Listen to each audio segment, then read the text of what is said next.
Personal branding itu penting banget, banget, banget. Karena sekarang segala sesuatunya itu pasti dilihat dari branding kitanya. Dan untuk ngebangun personal branding, kalau menurut kakak sih, itu dimulai dari niatnya. Niatnya apa? Kita pengennya kita dilihat sebagai apa gitu. Tapi gimana caranya biar nggak pencitraan? Gimana caranya biar bisa meluruskan niat?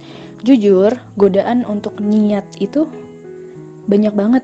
Nggak cuma di awal ketika kita ngebangun personal branding, dalam prosesnya juga sama. Pasti ada godaan-godaan kayak gitu. Tapi lagi-lagi ingat tujuan kita apa.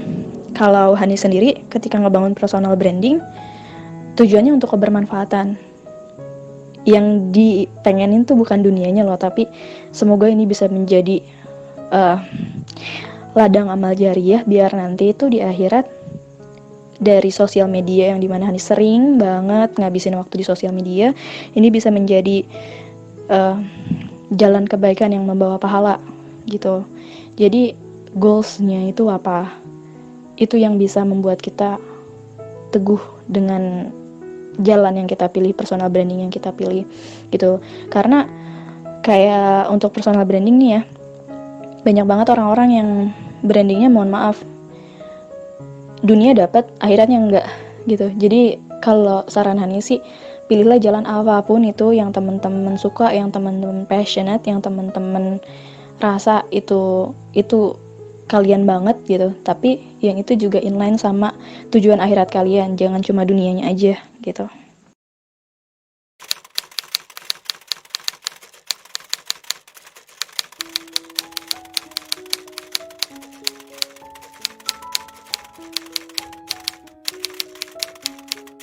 Oke, untuk menemukan potensi diri. Jujur, Hani juga menemukan potensi diri Hani seiring berjalannya waktu. Dan itu sudah ditemukan sebenarnya dari SMP. Karena waktu itu, di sekolah tuh ada lomba-lomba public speaking, terus ikutan, terus kalah gitu. Terus, tapi nggak nyerah gitu. Ikutan lagi, menang, banyak kan kalahnya, tapi ada banyak banget pembelajaran yang Hani dapat dan Hani ngerasa kalau wah public speaking itu seru ya gitu. Akhirnya makin lama makin banyak belajar. Terus juga dari yang ikut-ikut lomba, lama-lama alhamdulillah bisa ikut conference. Terus dari conference akhirnya bisa kontribusinya real gitu loh, bukan cuma ikut lomba atau conference aja, tapi bisa juga menyuarakan pendapat kayak misalnya lewat sosial media, terus juga sharing-sharing kayak gini sama temen-temen kayak gitu.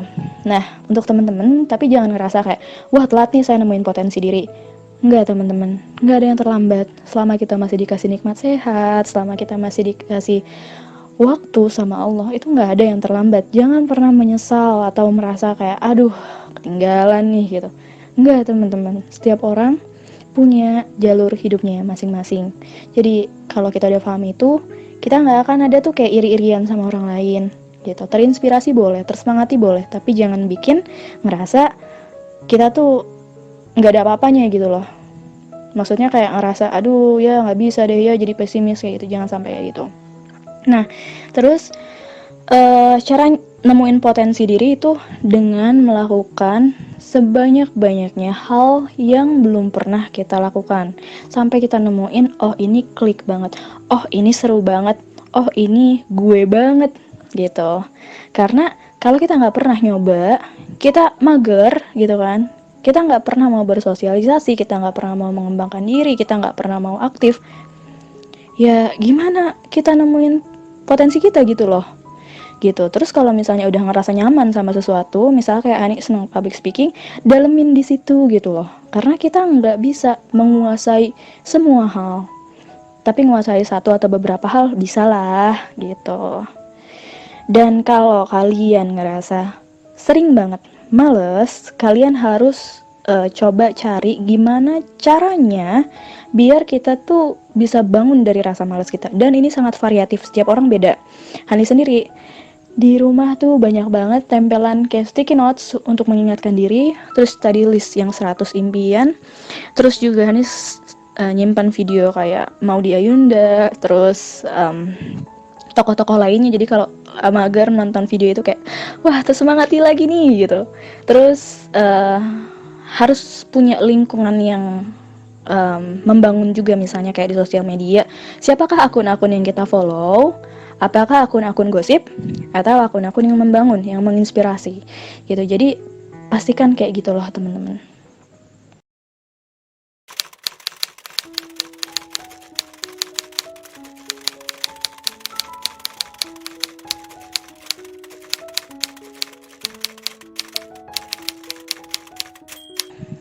Jadi kalau hasrat untuk berprestasi atau kayak senang ikut lomba, ya karena udah tertantang dari dulu kali ya. Dari waktu itu tuh awal ikut lomba zaman SD malah gitu, dan itu menang.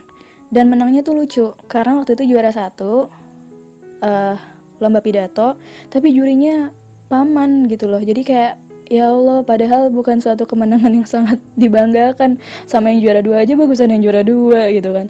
Tapi dari situ jadi kayak yang terpacu untuk oke, wah mulus nih di awal karena memang ada orang deket gitu kan. Tapi gimana nih nextnya? Apakah bisa untuk lebih baik lagi? Tantang diri gitu. Akhirnya ternyata mindset yang terbangun itu adalah untuk terus berkembang gitu loh. Karena dari banyak banget setelah itu tuh banyak kegagalan, banyak banget yang ya gitu deh nggak berhasil gitu. Tapi tetap oke, ambil pembelajarannya, oke, gimana nih bisa lebih baik ke depannya lagi kayak gitu. Terus kalau misalnya ini habits maksudnya kebiasaannya. Gimana ya teman-teman, kalau kita tuh pasti kan ada ya sisi negatif dan positif kita. Nah, kita tuh harus bisa menganalisa diri kita. Sebenarnya kita semua bisa gitu, tapi pernah nggak sih menganalisa diri? Analisa SWOT kalau dalam ekonomi, strength, weakness, opportunity, sama threat. Tapi di sini sederhananya teman-teman analisa strength sama weakness-nya dulu aja. Strength-nya apa, weakness-nya apa. Dari strength ini kita harus bisa manfaatin untuk lebih kuat lagi. Dan untuk weakness-nya, gimana caranya kita bisa mengatasi kelemahan-kelemahan kita. Misal, Hani, tipikal orang yang sering banget pelupa. Alhasil yang Hani lakukan adalah Hani mencatat segala aktivitas yang akan dilakukan. Jadi nggak akan ada lagi tuh yang miss-miss kayak gitu. Terus misalnya moody, gimana caranya nih biar nggak moody? Oh, ada apa namanya, zikir pagi petang yang bisa diamalkan. Oh, supaya nggak moody, coba nonton video yang inspiratif kayak tadi videonya Maudia Yunda gitu kan. Terus juga biar nggak moody, baca buku, karena ini orang feeling kan. Jadi orang feeling tuh apa ya namanya, kalau baca buku atau nulis, dia tuh moodnya tuh bisa jadi lebih baik lagi gitu. Nah teman-teman juga bisa coba tes 16 or 13 personalities. Nanti Hani share juga linknya ke teman-teman supaya tahu kepribadian kalian tuh seperti apa gitu. Jadi kalian bisa analisa SWOT-nya juga bisa muncul di sana. Bentar Hani kasih linknya.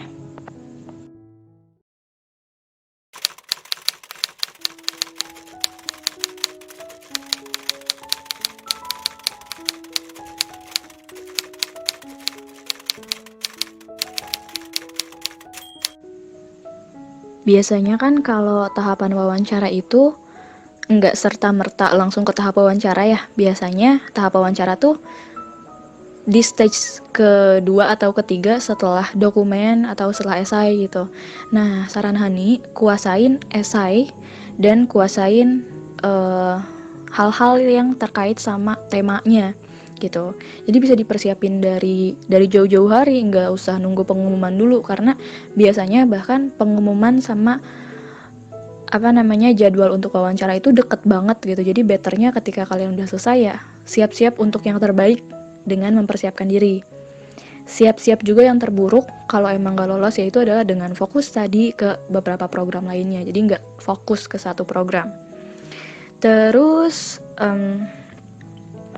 kalau misalnya wawancara juga biasakan atau latih diri kalian untuk melead discussion.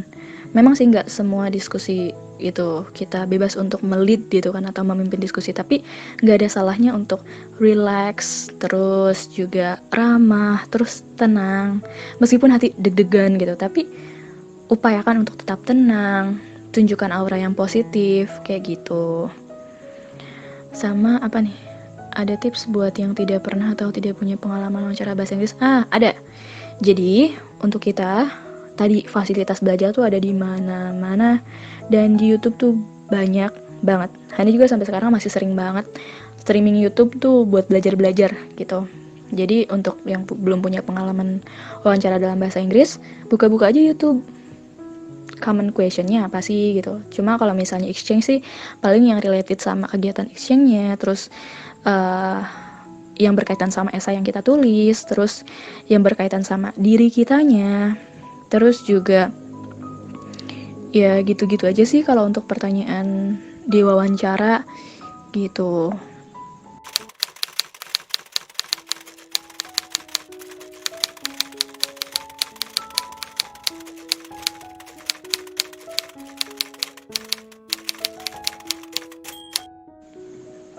Jujur dalam perjalanan hidup kita nggak serta-merta menemukan satu jalan yang oke, ini jalan saya. Di prosesnya kita pasti nemuin kayak beragam pilihan ini, apakah akan arahnya ke sini, ke sini, ke sini. Tapi lagi-lagi, apakah itu sesuai dengan value kalian? Apakah kalian siap dengan segala konsekuensinya? Apakah kalian akan siap untuk mengorbankan misalnya jalan yang sudah kalian pilih sebelumnya? It's all up to you. Pada akhirnya kita semua akan menemukan jalan kita masing-masing yang memang sudah dituliskan sama Allah gitu, dan kita nggak bisa kayak oh ini harus di sini, oh ini pasti di sini, enggak gitu. Kadang ada aja jalannya dibelokin. Jujur waktu dulu hanya ada di dunia perfilman, SMK multimedia, suka desain dan lain-lain. Terus kuliah masuknya ekonomi gitu kan, terus sekarang di ekonomi Islam. Konsisten nggak tuh? Kalau dilihat dari awalnya dari SMK-nya nggak konsisten gitu. Cuma pas sekarang, sekarang udah di ekonomi, udah ngerasa ekonomi Islam itu adalah jalan Hani. Kemudian juga kemampuan desain dan kemampuan buat filmnya juga nggak hilang, karena akhirnya Hani bisa buat konten, alhamdulillah gitu kan. Akhirnya dari situ Hani bisa jalanin sesuatu juga gitu sih teman-teman. Jadi untuk konsisten, yang pertama tolong bedakan gitu kan, konsisten dengan yang memang kalian udah mencanangkan ini ke depan harus ini, atau memang kalian dalam pencarian. Kalau dalam pencarian ya nggak apa-apa, kalian masih punya beberapa opsi, tapi tetap kalian harus pilih yang memang kalian mau masternya di mana sih gitu ke depannya. Jangan sampai kalian akhirnya nggak kemana-mana gitu loh, itu sayang banget.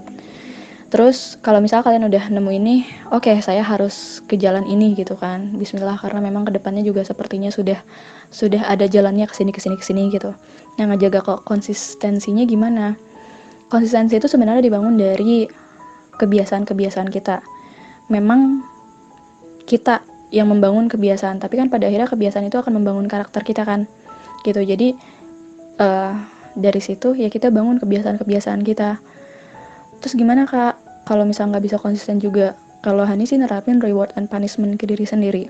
Kayak misalnya rewardnya kalau misalnya bisa konsisten untuk misalnya ya sholat tepat waktu gitu, sholat 5 waktu tepat waktu, apa nih rewardnya ke diri sendiri? Itu boleh banget, karena jujur teman-teman, kalau bukan kita yang pertama mencintai diri kita, itu siapa lagi? Orang tua kita mencintai kita, Allah juga mencintai kita, insya Allah pasti gitu kan. Terus teman-teman kita juga sayang sama kita. Tapi kalau kitanya nggak sayang sama diri sendiri, kitanya nggak mengapresiasi diri sendiri, itu gimana ceritanya gitu kan. Jadi reward untuk diri sendiri itu penting banget. Terus punishment juga. Kalau misalnya saya ngelakuin amalan buruk, misalnya gibahin temen, saya harus apa nih? Dan itu harus patuh sama reward and punishment diri sendiri juga. Terus juga kadang misalnya nih kita mau konsisten di satu hal, terus kita tuh kayak aduh kayaknya di momen ini nggak bisa deh gitu. Itu juga nggak apa-apa, kasih keluangan ke diri sendiri juga, tapi kasih notes, boleh, tapi besok jangan gini lagi. Jadi ibaratnya kita tuh mensupervise diri sendiri, karena leadership itu dimulai dari diri sendiri. Gimana kita ngelit diri sendiri? Kalau kita nggak bisa ngelit diri kita, gimana kita bisa ngelit orang lain juga? Khususnya kalau di organisasi ya, gitu. Bicara tentang kunci kehidupan.